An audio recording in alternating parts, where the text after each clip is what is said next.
The 18-year war in Afghanistan may be coming to a close end as U.S. and Afghan diplomats negotiate for peace with the Taliban. But with rising violence and presidential elections there less than a month away, no one is certain what Afghanistan will look like by the end of the year. Chuck Holton traveled to Kabul to find out. This Afghan street market in the capital city of Kabul is bustling after Friday prayers. But there's a tension in the air anytime large groups of people are found in one place. The threat of suicide bombers is at an all-time high and are now an almost daily occurrence. In late July, the city suffered 3 car bombs in one day.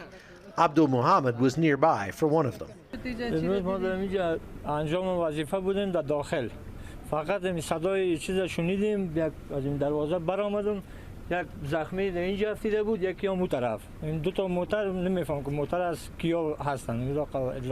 Donald Trump says he's tired of hearing that the United States is losing the war in Afghanistan, and he says the American people feel the same way.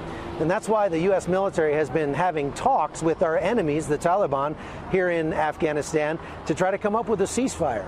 But even while they're doing that, the Taliban has been stepping up attacks around Kabul, like the one that happened right here in front of Kabul University in mid-July.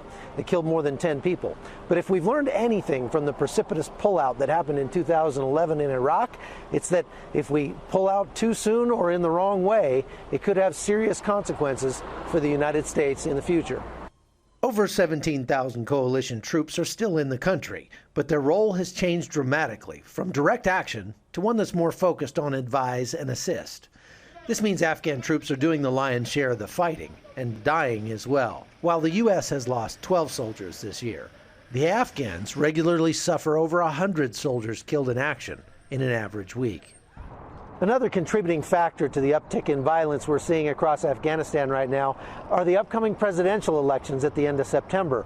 Back in July, there was a massive complex attack at this building behind me, which were the offices of the president's running mate, Ashraf Ghani, the president of Afghanistan, the incumbent.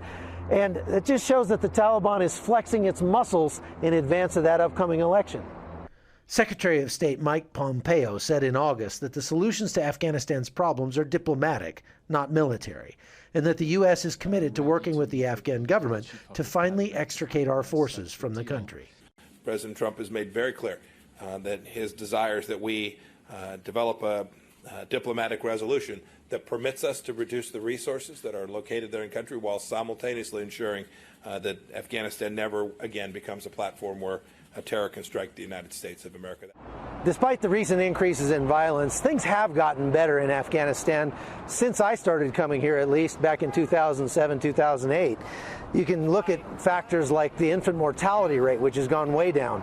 Gross domestic product is 5 times what it used to be. And life expectancy, which was only 43 years, is now in the mid-60s.